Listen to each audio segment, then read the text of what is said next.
ನನ್ನ ಹೆಸರು ಪ್ರಮೀಳಾ. ನಮ್ಮ ಮನೆಯಲ್ಲಿ ನಾನು, ನನ್ನ ಗಂಡ, ಅತ್ತೆ ಮತ್ತು ಮಾವ ಇದ್ದೀವಿ. ನನ್ನ ಮಾವ ಬೆಳಿಗ್ಗೆ 6 ಗಂಟೆಗೆ ಎದ್ದು ಬಿಡುತ್ತಾರೆ. ಅವರು ಎದ್ದ ತಕ್ಷಣ ಅವರ ಕಣ್ಣ ಮುಂದೆ ಕಾಫಿ ಇರಬೇಕು. ಆದರೆ ಇವತ್ತು ಅರ್ಧ ಗಂಟೆ ಲೇಟಾಗಿ ಎದ್ದುಬಿಟ್ಟಿದ್ದೀನಲ್ಲ. ಸರಿ, ಬೇಗ ಮಾವಂಗೆ ಕಾಫಿ ಮಾಡಿಕೊಂಡು ಹೋಗಿ ಕೊಡೋಣ. ಇವತ್ತು ನಾನು ಅರ್ಧ ಗಂಟೆ ಲೇಟಾಗಿ ಎದ್ದೆ ಅನ್ನೋ ಭಯದಿಂದಲೇ ಮಾವನಿಗೆ ಕಾಫಿ ಮಾಡಿಕೊಂಡು ಹೋದೆ. ತನ್ನ ಅತ್ತೆಗೆ ಡೈಲಿ 9 ಗಂಟೆಗೆ ಏಳುವ ಅಭ್ಯಾಸ.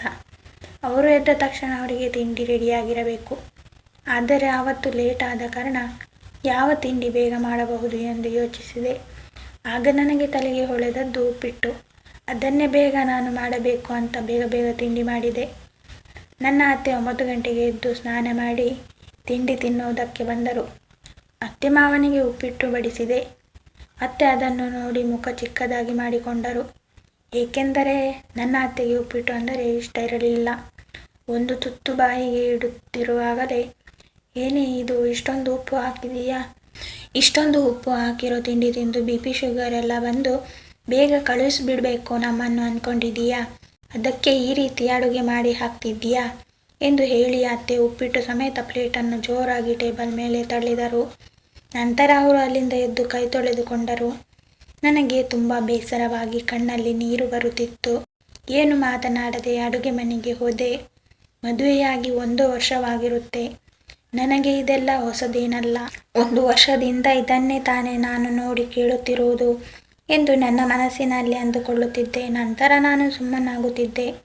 ಇದನ್ನು ನನ್ನ ಗಂಡನ ಹತ್ತಿರ ಸಮಾಧಾನ ರೀತಿಯಲ್ಲಿ ಹೇಳಿದರೆ, ನನ್ನ ಅಮ್ಮ ಹೇಳಿದ್ದೇ ಸರಿ ಎಂದು ಹೇಳಿ ಸುಮ್ಮನಾಗುತ್ತಿದ್ದರು. ಮಾವ ಕೂಡ ಕೆಲಸಕ್ಕೆ ಹೊರಟಿದ್ದರು. ಅವರಿಗೆ ಲಂಚ್ ಬಾಕ್ಸ್ ಕೊಡಬೇಕಿತ್ತು. ಹಾಗಾಗಿ ಬೇಗ ಅಡುಗೆಯನ್ನು ಮಾಡಿ ನನ್ನ ಗಂಡ ಹಾಗೂ ಮಾವನಿಗೆ ಲಂಚ್ ಬಾಕ್ಸ್ ತಂದು ಕೊಟ್ಟೆ. ಅಷ್ಟರೊಳಗೆ ಸಮಯ 10 ಗಂಟೆ ಆಗುತ್ತಿತ್ತು. ನಂತರ ನಾನು ತಿಂಡಿಯನ್ನು ತಿನ್ನಲು ಕುಳಿತುಕೊಂಡೆ. ತಿಂಡಿ ತಿಂದ ನಂತರ ಪಾತ್ರೆಗಳನ್ನೆಲ್ಲ ತೊಳೆದು ಅಡುಗೆ ಮನೆಯನ್ನು ಕ್ಲೀನ್ ಮಾಡುತ್ತಿದ್ದೆ. ಆಗ ನನ್ನ ಅತ್ತೆ ಕೂಗಿದರು, ಪ್ರಮೀಳಾ, ಬಾ ಇಲ್ಲಿ. ನಿನಗೆ ಸರಿಯಾಗಿ ಬಟ್ಟೆ ಒಗೆಯೋಕ್ಕೆ ಬರಲ್ವಾ? ಈ ಬಟ್ಟೆನ ಒಂದು ಸರಿ ನೋಡು. ಒಗೆದಿರೋ ಥರ ಕಾಣಿಸ್ತಿದ್ಯಾ? ಮನೆಯಲ್ಲಿ ಸೋಪು, ಬ್ರಷ್ ಎಲ್ಲ ಇದೆ ಅಲ್ವಾ? ಎಲ್ಲ ಬಟ್ಟೆಗಳನ್ನು ಮಿಷಿನ್ಗೆ ಹಾಕಿ ತುಂಬಿ ಬಿಡ್ತೀಯ. ಬಿಳಿ ಬಟ್ಟೆಗಳನ್ನೆಲ್ಲ ನಿನ್ನ ಕೈಯಿಂದ ಒಗೆಯಬೇಕು ತಾನೇ? 1 ವರ್ಷದಿಂದ ಇದನ್ನೇ ನಿನಗೆ ಹೇಳ್ತಾ ಇದ್ದೀನಿ. ನಿನ್ನ ಬುದ್ಧಿ ಎಲ್ಲಿ ಇರುತ್ತೋ ಏನೋ. ಯಾವ ಕೆಲಸನೂ ಸರಿಯಾಗಿ ಮಾಡಲ್ಲ. ಎಲ್ಲ ಕೆಲಸನೂ ಹೇಳಿ ಮಾಡಿಸ್ಬೇಕು. ಇದೇನಾ ನಿಮ್ಮ ತವರು ಮನೆಯಿಂದ ಕಲ್ತ್ಕೊಂಡು ಬಂದಿರೋದು ಅಂತ ಜೋರಾಗಿ ಮಾತಾಡಿದ್ರು. ಅತ್ತೆ, ನನಗೆ ಬೈದಿದ್ದರೆ ನೀವು ಪರವಾಗಿಲ್ಲ. ನನ್ನ ತವರು ಮನೆಯ ಬಗ್ಗೆ ಮಾತನಾಡಬಾರದು. ಅತ್ತೆ, ನನ್ನ ಬೇಕಾದರೆ ನೀವು ಎಷ್ಟು ಬೇಕಾದರೂ ಬೈರಿ. ನನ್ನ ತವರು ಮನೆ ಬಗ್ಗೆ ಪದೇ ಹೇಳಿ ಬೈಬೇಡಿ ನೀವು. ಹೌದು, ಮಾಡಿರೋ ತಪ್ಪನ್ನ ಕೇಳಿದರೆ ಎಷ್ಟೆಲ್ಲ ಮಾತಾಡ್ತೀಯ ನೋಡು.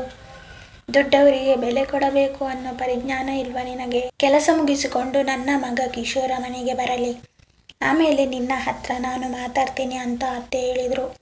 ಆಗ ನನಗೆ ಸ್ವಲ್ಪ ಚಿಂತೆ ಶುರುವಾಯಿತು. ಅಯ್ಯೋ ದೇವರೇ, ಇವತ್ತು ಸಂಜೆ ಮತ್ತೆ ಯಾವ ಥರ ಜಗಳ ಆಗುತ್ತೋ? ಅವರ ಮಗನ ಹತ್ತಿರ ಏನು ಹೇಳಿ ಜಗಳ ತಂದು ಹಾಕ್ತಾರೋ ಗೊತ್ತಿಲ್ಲ. ಮೊದಲೇ ನನ್ನ ಗಂಡನಿಗೆ ಕೋಪ ಜಾಸ್ತಿ. ಏನು ಮಾಡೋದು ಅಂತ ಭಯದಿಂದಲೇ ಕೆಲಸ ಮಾಡುತ್ತಿದ್ದೆ. ಸಂಜೆಯಾಗುವುದನ್ನು ನೆನೆಸಿಕೊಂಡರೆ ಏನೋ ಒಂದು ರೀತಿಯ ಭಯ ನನ್ನ ಮನಸ್ಸಿನಲ್ಲಿ ಹೆಚ್ಚಾಯಿತು. ಅವರು ಏನಾದರೂ ಅಂದುಕೊಳ್ಳಲಿ ಎಂದು ಸುಮ್ಮನಾಗಿ ಬಿಟ್ಟೆ. ಸಮಯ 4 ಗಂಟೆ ಆಗಿತ್ತು. ಮಹಡಿ ಮೇಲೆ ಒಣ ಹಾಕಿದ್ದ ಬಟ್ಟೆಗಳನ್ನು ಎತ್ತಿಕೊಂಡು ಬಂದು ಮಡಚುತ್ತಿದ್ದೆ. ಹಾಗೆ ಗಡಿಯಾರವನ್ನು ನೋಡುತ್ತಿದ್ದೆ. ನೋಡುತ್ತಾ ಸಂಜೆಯಾಗತೊಡಗಿತು. ಕಿಶೋರ್ ಕೂಡ ಮನೆಗೆ ಬಂದರು. ವಾಶ್ರೂಮ್ಗೆ ಹೋಗಿ ಕೈಕಾಲು ತೊಳೆದುಕೊಂಡು ಡೈನಿಂಗ್ ಟೇಬಲ್ ಹತ್ರ ಕುಳಿತಿದ್ದರು. ಅತ್ತೆ ನನ್ನ ಗಂಡನನ್ನು ರೂಮಿನಿಂದಲೇ ಕೂಗಿದರು, ಕಿಶೋರ, ಬಾ ಇಲ್ಲಿ. ನನ್ನ ಗಂಡ ಅತ್ತೆ ರೂಮಿಗೆ ಹೋದ. ಅತ್ತೆ ಬೆಳಿಗ್ಗೆ ನಡೆದ ನಮ್ಮಿಬ್ಬರ ಜಗಳದ ಬಗ್ಗೆ ಅವರ ಮಗನ ಹತ್ತಿರ ಸಪ್ಪೆ ಮುಖ ಇಟ್ಟುಕೊಂಡು ಕಣ್ಣೀರು ಹಾಕುತ್ತಾ ನಾನು ಮಾತನಾಡದೇ ಇರುವ ಮಾತುಗಳನ್ನೆಲ್ಲ ಹೇಳಿ ಮಗನ ಮನಸ್ಸು ಕೆಡಿಸಿಬಿಟ್ಟಿದ್ದರು. ಅಮ್ಮನ ಮಾತನ್ನು ಕೇಳಿ ನನ್ನ ಹತ್ತಿರ ಬಂದು, ಏನೇ ನಿನಗೆ ಇತ್ತೀಚೆಗೆ ಕೊಬ್ಬು ಜಾಸ್ತಿ ಆಯಿತಾ ಎಂದು ಹೇಳಿ ನನ್ನ ಕೆನ್ನೆಗೆ ಬಾರಿಸಿದರು. ಇಂಥ ವಿಷಯದಲ್ಲಿ ಅವರಿಗೆ ಕೋಪ ಹೆಚ್ಚಾಗಿ ಬರುತ್ತಿತ್ತು. ನಾನು ಹೇಳುವುದನ್ನು ಕೇಳುವಷ್ಟು ತಾಳ್ಮೆ ಅವರಲ್ಲಿ ಇರಲಿಲ್ಲ. ಹಾಗಾಗಿ ಅವರ ಹೊಡೆತಗಳನ್ನು ತಿಂದು ಕಣ್ಣೀರು ಹಾಕುತ್ತಾ ರಾತ್ರಿ ಅಡುಗೆ ತಯಾರು ಮಾಡಲು ಅಡುಗೆ ಮನೆಗೆ ಹೋದೆ. ಅಡುಗೆ ತಯಾರು ಮಾಡುತ್ತಿದ್ದೆ. ನನ್ನ ಅತ್ತೆ ಕೂಡ ಅಡುಗೆ ಮನೆಗೆ ಬಂದು ನಾಳೆ ನನ್ನ ಮಗಳು ಪ್ರೀತಿ ಬರುತ್ತಿದ್ದಾಳೆ. ಅವಳಿಗೆ ಒಬ್ಬಟ್ಟು ಅಂದರೆ ತುಂಬ ಇಷ್ಟ. ನನ್ನ ಅಳಿಯ ಕೂಡ ಬರಬಹುದು. ಮಧ್ಯಾಹ್ನದ ಊಟಕ್ಕೆ ಬಗೆ ಬಗೆಯ ಅಡುಗೆ ಮಾಡಬೇಕು. ಬೆಳಿಗ್ಗೆ ಸ್ವಲ್ಪ ಬೇಗ ಎದ್ದೇಳಮ್ಮ ತಾಯಿ. ದಿನ ಲೇಟಾಗಿ ಎದ್ದು ಹೇಳೋ ಥರ ನಾಳೆನೂ ಹಾಗೆ ಮಾಡಬೇಡ. ನಾಳೆ ಮನೆಯಲ್ಲಿ ಕೆಲಸ ಜಾಸ್ತಿ ಇರುತ್ತೆ. ಈಗ ಅಡುಗೆ ಆಗಿದ್ರೆ ತಗೊಂಡು ಬಾ. ಎಲ್ಲರೂ ಊಟಕ್ಕೆ ಕಾಯ್ತಿದ್ದಾರೆ. ಕಿಶೋರ ಬೆಳಗಿಂದ ಸಾಯಂಕಾಲದವರೆಗೂ ಆಫೀಸ್ನಲ್ಲಿ ಕೆಲಸ ಮಾಡಿ ಸುಸ್ತಾಗಿದ್ದಾನೆ. ರಾತ್ರಿ ಊಟನಾದರೂ ಅವನಿಗೆ ಸರಿಯಾದ ಟೈಮಿಗೆ ಬಡಿಸುವುದನ್ನು ಕಲಿ. ಸರಿ ಅಂತ ನಾನು ತಲೆ ಅಲ್ಲಾಡಿಸಿದೆ. ನಂತರ ಎಲ್ಲರಿಗೂ ಊಟ ಬಡಿಸಿದೆ ಮತ್ತು ನನ್ನ ಮಾವ ಪ್ರಮೀಳಾ, ನನ್ನ ಮಾತ್ರೆ ಕೊಡು, ನಾನು ಬೇಗ ಮಲ್ಕೋಬೇಕು. ಸರಿ ಮಾವ, ಈಗ ತಂದೆ ಅಂತ ಹೇಳಿ ಅವರಿಗೆ ಮಾತ್ರೆ ಕೊಟ್ಟೆ. ಎಲ್ಲರೂ ಅವರವರ ಕೋಣೆಗೆ ಹೋಗಿ ಮಲಗಿದರು. ನಂತರ ನಾನು ಒಬ್ಬಳೇ ಕುಳಿತುಕೊಂಡು ಊಟ ಮಾಡಿ ಬೆಳಿಗ್ಗೆ ಬೇಗ ಏಳಬೇಕೆಂದು ಅಲಾರಾಮ್ ಇಟ್ಟುಕೊಂಡು ಮಲಗಲು ರೂಮಿಗೆ ಹೋದೆ. ನನ್ನ ಗಂಡ ಆಗಲೇ ನಿದ್ರೆಗೆ ಜಾರಿದ್ದರು. ಅವರಿಗೆ ಹೆಂಡತಿ ಎನ್ನುವ ಜೀವ ಕೂಡ ಮನೆಯಲ್ಲಿ ಇದೆ ಎನ್ನುವುದು ಮರೆತು ಬಿಟ್ಟಿರುತ್ತಾರೆ ಎಂದು ನನ್ನ ಮನಸ್ಸಿನಲ್ಲಿ ಅಂದುಕೊಳ್ಳುತ್ತಾ ನಾನು ಮಲಗಿಕೊಂಡೆ. ಬೆಳಗ್ಗೆ ಅಲಾರಾಮ್ ಶಬ್ದ ಕೇಳಿಸಿತು. ತಕ್ಷಣ ಅಲಾರಾಮ್ ಆಫ್ ಮಾಡಿ ದೇವರಿಗೆ ಕೈ ಮುಗಿದು ಕೆಲಸ ಶುರು ಮಾಡಿದೆ. ರಾತ್ರಿ ಅತ್ತೆ ಹೇಳಿದ ಅಡುಗೆಗಳು ಮಾಡುತ್ತಿದ್ದೆ. ಅಷ್ಟರಲ್ಲಿ ನನ್ನ ನಾದಿನಿ ಕೂಡ ಮನೆಗೆ ಬಂದಳು. ಅವರು ಒಳಗಡೆ ಬರುತ್ತಿದ್ದಂತೆ ಅತ್ತೆ ಮಗಳನ್ನು ನೋಡಿ ತುಂಬ ಖುಷಿಯಿಂದ, ಬಾ ಮಗಳೇ, ಇನ್ನೂ ಸ್ವಲ್ಪ ಬೇಗ ಬರೋದಲ್ವಾ, ಯಾಕೆ ಲೇಟ್ ಆಯಿತು? ಅಳಿಯಂದ್ರು ಎಲ್ಲಿ? ಅಮ್ಮ, ಸ್ವಲ್ಪ ಲೇಟ್ ಆಯಿತು, ಟ್ರಾಫಿಕ್ ಜಾಮ್ ತುಂಬ ಇದ್ದಿದ್ದರಿಂದ. ಹೇಗಿದ್ಯಾ ಅಮ್ಮ ನೀನು? ಅತ್ತಿಗೆ ಹೇಗಿದ್ದಾರೆ? ಎಲ್ಲಿ ಅತ್ತಿಗೆ ಕಾಣುತ್ತಿಲ್ಲ ಅಂತ ಹೇಳುವಾಗ ನಾನು ಕೂಡ ಬಂದು ಪ್ರಿಯಾಳನ್ನು ಮಾತನಾಡಿಸಿದೆ. ಆಗ ನನಗೆ ಸ್ವಲ್ಪ ಮನಸ್ಸಿಗೆ ಖುಷಿಯಾಯಿತು. ಅದು ನನಗೆ ಅನಿಸುತ್ತಿತ್ತು, ನನ್ನ ಅತ್ತೆ ಈಗಲಾದರೂ ಸುಮ್ಮನೆ ಇರುತ್ತಾರೆ, ಮಗಳ ಮುಂದೆ ನನ್ನ ಜೊತೆ ಜಗಳ ಆಡುವುದಿಲ್ಲ ಎಂದು. ಮನಸ್ಸಿಗೆ ಸ್ವಲ್ಪ ಸಮಾಧಾನ ಆಯಿತು. ಪ್ರಿಯಾ ವರ್ಷದಲ್ಲಿ 2 ಬಾರಿ ಮಾತ್ರ ತವರು ಮನೆಗೆ ಬರುತ್ತಿದ್ದಳು. ಹಾಗಾಗಿ 1 ವಾರ ತಾಯಿ ಮನೆಯಲ್ಲಿ ಇದ್ದು ಹೋಗುತ್ತಿದ್ದಳು. ನಾನು ಮತ್ತು ಪ್ರಿಯಾ ಇಬ್ಬರು ಫ್ರೆಂಡ್ಸ್ ಥರ ಇದ್ವಿ. ಹಾಗಾಗಿ ನನಗೆ ಪ್ರಿಯಾ ಮನೆಗೆ ಬಂದರೆ ಖುಷಿ ಆಗುತ್ತಿತ್ತು. ಇಬ್ಬರು ಖುಷಿ ಖುಷಿಯಿಂದ ಮಾತಾಡ್ತಿದ್ವಿ. ಪ್ರಿಯಾ ನನಗೆ ಕೆಲಸದಲ್ಲಿ ಸ್ವಲ್ಪ ಸಹಾಯ ಮಾಡುತ್ತಿದ್ಲು. ಹಾಗೆ ಮಾತಾಡ್ತಾ, ಅತ್ತಿಗೆ ಅಣ್ಣ ಹೇಗಿದ್ದಾನೆ? ಸಾಯಂಕಾಲ ಎಷ್ಟೊತ್ತಿಗೆ ಬರ್ತಾನೆ? ನಾನಂತೂ ನಿಮ್ಮಿಬ್ಬರನ್ನು ಮನೆಗೆ ಬನ್ನಿ ಅಂತ ಕರಿತಾನೆ ಇದ್ದೀನಿ. ಇಲ್ಲಿ ಬಂದಾಗಲೂ ಹೇಳಿ ಹೋಗ್ತೀನಿ. ಆದರೆ ನೀವಿಬ್ಬರು ನನ್ನ ಮಾತನ್ನು ಕಿವಿಗೆ ಹಾಕೊಳ್ಳೋದೇ ಇಲ್ಲ. ನೀವು ಅಷ್ಟೇ, ಮನೆ ಬಿಟ್ಟು ಎಲ್ಲೂ ಹೋಗಬೇಡಿ. ಯಾವಾಗಲೂ ಕೆಲಸ ಮನೆ, ಕೆಲಸ ಮನೆ ಅಂತ ಮನೆಯಲ್ಲಿ ಇರಿ. ಆದರೆ ನನ್ನ ಕೈಯಲ್ಲಿ ಈ ಥರ ಇರೋಕ್ಕಾಗಲ್ಲಪ್ಪ. ನನ್ನನ್ನು ನನ್ನ ಹಸ್ಬೆಂಡ್ ಎಲ್ಲಿಗೆ ಹೋಗಬೇಕಂದ್ರೂ ಕರ್ಕೊಂಡು ಹೋಗ್ತಾರೆ. ವಾರಕ್ಕೊಂದು ಸಲ 2 ಸಲ ಹೊರಗಡೆ ಡಿನ್ನರ್ ಮಾಡ್ತೀವಿ, ಸಿನಿಮಾಗೆ ಹೋಗ್ತೀವಿ. ಏನಾದರೂ ತಗೋಬೇಕು ಅಂದಾಗಲೆಲ್ಲ ಶಾಪಿಂಗ್ ಕರ್ಕೊಂಡು ಹೋಗ್ತಾರೆ. ಆದರೆ ನೀವು ಮಾತ್ರ ಯಾವಾಗಲೂ ಮನೆಯಲ್ಲಿ ಇರೋಕ್ಕೆ ಇಷ್ಟಪಡುತ್ತೀರಾ ಅನಿಸುತ್ತೆ. ನಾದಿನಿಯ ಮಾತುಗಳೆಲ್ಲ ಮನಸ್ಸಿಗೆ ಚುಚ್ಚು ಅಂತಿತ್ತು. ನಾನು ಕಿಶೋರ್ನ ಮದುವೆಯಾಗಿ ಬಂದಾಗಿನಿಂದಲೂ ಗಂಡನ ಪ್ರೀತಿಗೋಸ್ಕರ ಹಂಬಲಿಸುತ್ತಿದ್ದೇನೆ. ಈ ಮನೆಯ ವಾತಾವರಣದಿಂದ ನನ್ನ ಮನಸ್ಸು ಸೋತು ಹೋಗಿದೆ. ಇನ್ನು ಶಾಪಿಂಗ್, ಸಿನಿಮಾ, ಸುತ್ತಾಡೋದು ಇವೆಲ್ಲ ಕನಸಿನ ಮಾತಾಗಿತ್ತು.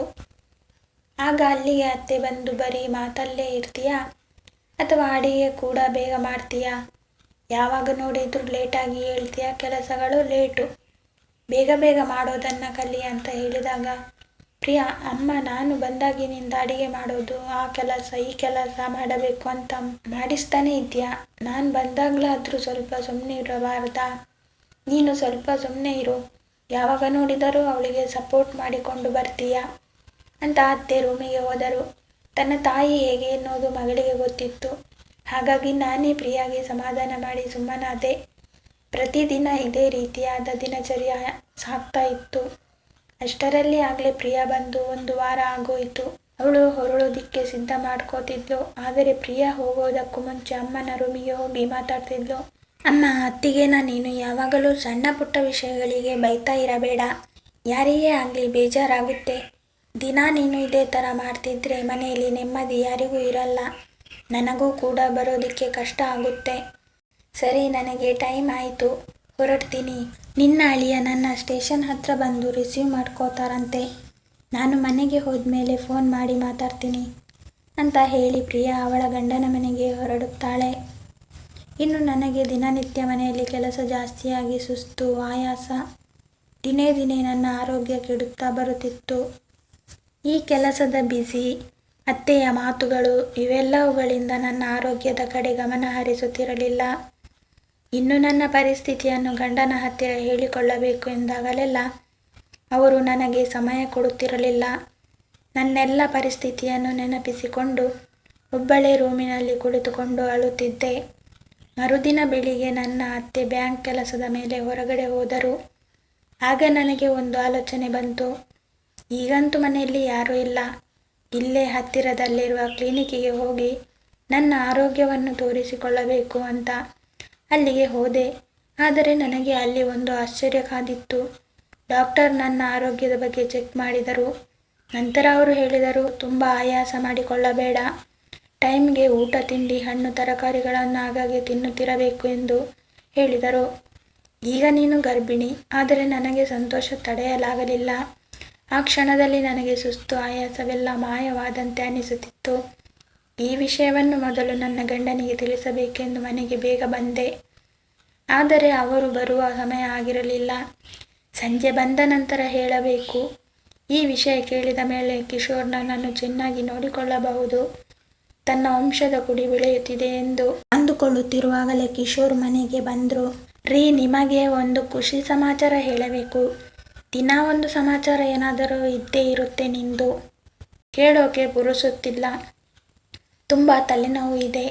ಹೋಗಿ ಒಂದು ಕಪ್ ಕಾಫಿ ತಗೊಂಡು ಬಾ. ಇವಾಗ ನನಗೆ ತುಂಬ ಸುಸ್ತಾಗ್ತಿದೆ. ಆಫೀಸಿನಲ್ಲಿ ಕೆಲಸ ಸ್ವಲ್ಪ ಜಾಸ್ತಿ ಇತ್ತು. ಇವಾಗ ನಾನು ಟಯರ್ಡ್ ಆಗಿದ್ದೀನಿ. ಜೊತೆಗೆ ಮೈಕೈ ನೋವು ಇದೆ. ಒಂದು ಟ್ಯಾಬ್ಲೆಟ್ ಇದ್ದರೆ ತಗೊಂಡು ಮಾತ್ರೆ ನುಂಗಿ ನಾನು ಸ್ವಲ್ಪ ರೆಸ್ಟ್ ಮಾಡಬೇಕು. ಈಗ ನನ್ನ ಸ್ವಲ್ಪ ಆರಾಮಾಗಿರೋದಕ್ಕೆ ಬಿಟ್ಟು ಬಿಡು ಅಂತ ಹೇಳಿದರು. ಅವರ ಮಾತು ಕೇಳಿ ತುಂಬ ಮನಸ್ಸಿಗೆ ಬೇಸರ ಆಯಿತು. ಹೇಗಿದ್ದರೂ ನಾಳೆ ಸಂಡೇ, ನಾಳೆ ಫ್ರೀ ಆಗಿರ್ತಾರೆ, ಆಗ ಈ ಸಮಾಚಾರನ ಹೇಳ್ತೀನಿ ಅಂತ ಅಂದುಕೊಂಡು ಸುಮ್ಮನಾದೆ. ಮಾರನೇ ದಿನ ಬೆಳಿಗ್ಗೆ ಸ್ವಲ್ಪ ಬೇಗ ಎದ್ದು ಭಾನುವಾರದ ಕೆಲಸಗಳನ್ನೆಲ್ಲ ಮುಗಿಸಿ ಮಧ್ಯಾಹ್ನ ಊಟ ಮುಗಿಸಿದ ತಕ್ಷಣ ಅವರ ಹತ್ರ ಈ ವಿಷಯನ ಹೇಳಬೇಕು ಅಂತ ಅಂದುಕೊಂಡು ಅವರ ರೂಮ್ ಹತ್ರ ಹೋದೆ. ಅಷ್ಟರಲ್ಲಿ ಅತ್ತೆ, ಪ್ರಮೀಳಾ, ಸ್ವಲ್ಪ ಬೇಗ ಬಾ, ಇಲ್ಲಿ ಹೊರಗಡೆ ಗಾಳಿ ತುಂಬ ಜೋರಾಗಿ ಬೀಸುತ್ತಿದೆ, ಮಳೆ ಬರೋ ಥರ ಇದೆ, ಹೊರಗಡೆ ಹಾಕಿರೋ ಬಟ್ಟೆಗಳನ್ನೆಲ್ಲ ತಗೊಂಡು ಬಂದು ಬಿಡು ಅಂತ ಕರೀತಾರೆ. ಅತ್ತೆ ಮಾತು ಕೇಳಿ ಮತ್ತೆ ನಾನು ವಾಪಸ್ ಬಂದು ಬಟ್ಟೆ ತಗೊಂಡು ಬರೋದಕ್ಕೆ ಮೆಟ್ಟಿಲು ಹತ್ತಿಕೊಂಡು ಮೇಲ್ಗಡೆ ಹೋಗ್ತಾ ಇದ್ದೆ. ಬೇಗ ಬೇಗ ಬಟ್ಟೆ ಎತ್ತಿಕೊಳ್ಳುವಾಗಲೇ ಮಳೆ ಶುರುವಾಯಿತು. ಸರಿ, ಬೇಗ ಬೇಗ ಕೆಳಗಡೆ ಹೋಗೋಣ ಅಂತ ಮೆಟ್ಟಿಲು ಇಳಿಯುವಾಗ ಕಾಲು ಜಾರಿ ಉರುಳಿಕೊಂಡು ನಾನು ಕೆಳಗೆ ಜೋರಾಗಿ ಕಿರಿಚಿಕೊಂಡು ಬಿದ್ದೆ. ಕೆಳಗೆ ಬಿದ್ದಾಗ ನನ್ನ ಹೊಟ್ಟೆ ಹಾಗೂ ತಲೆಗೆ ತುಂಬ ಏಟು ಆಗಿತ್ತು. ನಾನು ಕಿರ್ಚಿದ ಶಬ್ದ ಕೇಳಿಸಿಕೊಂಡು ನನ್ನ ಗಂಡ ರೂಮಿಂದ ಹೊರಗಡೆ ಬಂದು ನೋಡಿದ್ರು. ನಾನು ಕೆಳಗೆ ಪ್ರಜ್ಞೆ ತಪ್ಪಿ ಬಿದ್ದಿರುವುದನ್ನು ನೋಡಿ ತುಂಬ ಗಾಬರಿಯಾದರು. ಆ ತಕ್ಷಣ ನನ್ನ ಆಸ್ಪತ್ರೆಗೆ ಕರ್ಕೊಂಡು ಹೋದರು. ಆಸ್ಪತ್ರೆಯಲ್ಲಿ ನನ್ನ ಅತ್ತೆ ಕೂಡ ಬಂದಿದ್ದರು. ಆಸ್ಪತ್ರೆಯಲ್ಲಿ ನನಗೆ ಏಟು ಬಿದ್ದಿರುವುದರಿಂದ ಎಮರ್ಜೆನ್ಸಿ ವಾರ್ಡ್ಗೆ ಕರ್ಕೊಂಡು ಹೋಗ್ತಾರೆ. ನಂತರ ನನಗೆ ಡಾಕ್ಟರ್ ಚೆಕಪ್ ಮಾಡಿದರು. ಡಾಕ್ಟರ್ ನನ್ನ ಅತ್ತೆ ಮತ್ತು ಗಂಡನ ಬಳಿ ಬಂದು, ನಿಮ್ಮ ಹೆಂಡತಿ ಈಗ ತಾನೇ ಗರ್ಭಿಣಿಯಾಗಿರುವ ಕಾರಣ ಹೊಟ್ಟೆಗೆ ತುಂಬ ಏಟು ಬಿದ್ದಿದೆ, ಹಾಗಾಗಿ ಅವರಿಗೆ ಮತ್ತೆ ತಾಯಿ ಆಗೋ ಚಾನ್ಸಸ್ ತುಂಬ ಕಡಿಮೆ. ಆದರೆ ಅವರು ಇನ್ನು ಇಲ್ಲೇ 3-4 ದಿನ ಟ್ರೀಟ್ಮೆಂಟ್ ತಗೋಬೇಕಾಗುತ್ತೆ, ಯಾಕೆಂದರೆ ಅವರಿಗೆ ಅಬಾರ್ಷನ್ ಆಗಿದೆ ಅಂತ ಡಾಕ್ಟರ್ ಹೇಳಿದರು. ನಾನು ಮತ್ತೆ ತಾಯಿ ಆಗೋದಿಲ್ಲ ಅನ್ನೋದನ್ನು ಕೇಳಿ ನನ್ನ ಗಂಡನ ಮನಸ್ಸಿಗೆ ಘಾಸಿಯಾಗುತ್ತೆ. ತಕ್ಷಣ ಅವರು ನನ್ನ ಬೆಡ್ನ ಹತ್ತಿರ ಬಂದರು. ನಾನು ಡಾಕ್ಟರ್ ಹೇಳಿದ್ದೆ ಎಲ್ಲ ಮಾತುಗಳನ್ನು ಕೇಳಿಸಿಕೊಂಡಿದ್ದೆ. ಆಗ ನಾನು ದುಃಖವನ್ನು ತಡೆದುಕೊಳ್ಳಲಾಗದೆ, ನನ್ನ ಮಗು ಈಗ ನನ್ನ ಹೊಟ್ಟೆಯಲ್ಲಿಲ್ಲ ಎಂಬ ದುಃಖವನ್ನು ತಡೆದುಕೊಳ್ಳಲಾಗದೆ ಜೋರಾಗಿ ಅಳುತ್ತಾ, ನೀವು ಮತ್ತೆ ನಿಮ್ಮ ತಾಯಿಯಿಂದಾಗಿ ನನ್ನ ಮಗು ಇಲ್ಲದಂತಾಯಿತು, ಇನ್ನು ನೀವಿಬ್ಬರು ಸೇರಿಕೊಂಡು ಏನೇನು ಮಾಡಬೇಕು ಅಂತಿದ್ದೀರಾ, ಅಮ್ಮ ಅಮ್ಮ ಅಂತ ಹೇಳಿ ನಾನು ಅಮ್ಮ ಹಾಗೂ ಭಾಗ್ಯನೇ ಕಿತ್ಕೊಂಡಿದ್ದೀರಾ. ನನ್ನ ಪರಿಸ್ಥಿತಿಗಳು ನಿಮ್ಮಿಬ್ಬರಿಗೂ ಯಾವತ್ತೂ ಅರ್ಥನೇ ಆಗಲಿಲ್ಲ. ಪ್ರಮೀಳಾ, ಈ ವಿಷಯನ ಮುಂಚೆನೇ ಯಾಕೆ ನನ್ನ ಹತ್ರ ಹೇಳಿಲ್ಲ ನೀನು? ಇದನ್ನು ಯಾಕೆ ನನ್ನಿಂದ ಮುಚ್ಚಿಟ್ಟಿದ್ದೆ? ಹೇಳಿದ್ದಿದ್ದರೆ ಇವತ್ತು ನಮ್ಮ ಮಗುನ ನಾವು ಕಳ್ಕೊತಿರ್ಲಿಲ್ಲ. ಹೀಗೆ ಮಾತನಾಡುತ್ತಿರುವಾಗ ನನ್ನ ಅತ್ತೆ ಬಂದು, ಅವಳು ಹೇಗಿದ್ರೂ ತಾಯಿ ಆಗಲ್ಲ ಅನ್ನೋದು ಡೌಟ್ ಇದೆ, ನೀನ್ಯಾಕೆ ಬೇಜಾರು ಮಾಡ್ಕೊತೀಯಾ? ನಿನಗೇನು ವಯಸ್ಸಾಗಿಲ್ವಲ್ಲ, ನಿನಗೆ ಇನ್ನೊಂದು ಮದುವೆ ಮಾಡಿದರೆ ಮಕ್ಕಳು ಆಗ್ತವೆ. ಅತ್ತೆ ಈ ಮಾತುಗಳನ್ನು ಕೇಳುತ್ತಾ ನನಗೆ ದಿಕ್ಕೆ ತೋಚದಂತಾಯಿತು. ಇಂಥ ಮನುಷ್ಯರು ಇವರು, ನೋವಿನ ಜೊತೆಗೆ ನೋವು ಕೊಡ್ತಾರೆ. ಮೃಗಗಳಂತೆ ನಡೆದುಕೊಳ್ಳುತ್ತಾರೆ ಅಂತ ನನ್ನ ಮನಸ್ಸಿನಲ್ಲಿ ತಾಳಲಾರದಷ್ಟು ನೋವು ಹಿಂಸೆ ಹೆಚ್ಚಾಯಿತು. ಆಗ ನನ್ನ ಗಂಡ, ಅಮ್ಮ ನೀನು ಇವಾಗ ಸುಮ್ಮನೆ ಇದ್ದರೆ ಸರಿ. ನಿನ್ನ ಮಾತು ಕೇಳಿ ಕೇಳಿ ನಾನು ನನ್ನ ಹೆಂಡತಿ ಕಡೆ ಗಮನ ಕೊಡಲಿಲ್ಲ. ಜೊತೆಗೆ ನಾನು ಸಂಸಾರನೂ ಹಾಳು ಮಾಡಿಕೊಂಡು ಬಿಟ್ಟೆ. ನೀನು ನನ್ನ ತಾಯಿಯಾಗಿ ಒಳ್ಳೆ ದಾರಿಲಿ ನಡೆಸ್ತೀಯಾ ಅಂತ ಅಂದುಕೊಂಡು ನಿನ್ನ ಮಾತುಗಳನ್ನೆಲ್ಲ ಕೇಳ್ತಿದ್ದೆ. ಆದರೆ ನಿನ್ನನ್ನು ನಂಬಿದ್ದಕ್ಕೆ, ನಿನ್ನ ಮಾತುಗಳನ್ನು ಕೇಳಿದ್ದಕ್ಕೆ ನನ್ನ ಸಂಸಾರನೇ ಮುರಿದು ಬಿಟ್ಟೆ. ಪ್ರಮೀಳಾ ಮಗು ಕಳಕೊಂಡು ನೋವಲ್ಲಿ ಬೆಡ್ ಮೇಲೆ ಮಲಗಿದ್ದಾಳೆ. ಅವಳಿಗೆ ಸಮಾಧಾನ ಮಾಡಿ ಆರೈಕೆ ಮಾಡುವುದನ್ನು ಬಿಟ್ಟು ನನಗೆ ಇನ್ನೊಂದು ಮದುವೆ ಮಾಡ್ತೀನಿ ಅಂತ ಹೇಳ್ತಾ ಇದ್ದೀಯಲ್ಲ, ನಿನಗೆ ಮನಸ್ಸಾದರೂ ಹೇಗೆ ಬಂತು? ಸ್ವಲ್ಪನಾದರೂ ಮನುಷ್ಯತ್ವ ಬೇಕಲ್ವಾ? ನಾನು ಅವಳಿಗೆ ಎಷ್ಟೇ ಕಷ್ಟ ಕೊಟ್ಟರು, ಎಷ್ಟು ನೋವು ಮಾಡಿದ್ರು ಅವಳು ನನಗೆ ಹಿಂದಿರುಗಿ ಒಂದು ಮಾತಾಡ್ತಿರಲಿಲ್ಲ. ಎಲ್ಲ ಕಷ್ಟನೂ ಅವಳು ಒಳಗೆ ಸಹಿಸಿಕೊಂಡ್ಳು. ಆದರೆ ನಾನು ಅವಳನ್ನು ಸರಿಯಾಗಿ ಅರ್ಥ ಮಾಡಿಕೊಂಡಿಲ್ಲ. ಇದು ನನ್ನಿಂದಾಗಿರೋ ತಪ್ಪು. ಈಗ ಇದನ್ನು ಸರಿ ಮಾಡಿಕೊಳ್ಳೋ ಜವಾಬ್ದಾರಿಯೂ ನನ್ನದೇ. ಇನ್ಮುಂದೆ ನಾನು ನಿನ್ನ ಜೊತೆ ಇರೋದಕ್ಕೆ ಇಷ್ಟಪಡಲ್ಲ. ನನ್ನ ಹೆಂಡತಿನ ಕರ್ಕೊಂಡು ಬೇರೆ ಮನೆಯಲ್ಲಿ ಇರ್ತೀನಿ. ನಾನು ಈಗ ಮಾಡಿರೋ ತಪ್ಪನ್ನು ಮುಂದೆ ಯಾವತ್ತಿಗೂ ನಾನು ಮಾಡೋದಕ್ಕೆ ಇಷ್ಟಪಡೋದಿಲ್ಲ. ಈಗ ಇನ್ನೊಂದು ಮಾತು ನೀನು ಮಾತಾಡಬೇಡ. ನಾನು ಅವಳನ್ನು ಬೇರೆ ಕಡೆ ಒಳ್ಳೆ ಡಾಕ್ಟರ್ ಹತ್ರ ತೋರಿಸ್ತೀನಿ. ಎಷ್ಟೇ ಖರ್ಚಾದರೂ ಅವಳಿಗೆ ಮತ್ತೆ ಮಕ್ಕಳು ಆಗುವ ಹಾಗೆ ಟ್ರೀಟ್ಮೆಂಟ್ ಕೊಡಿಸ್ತೀನಿ.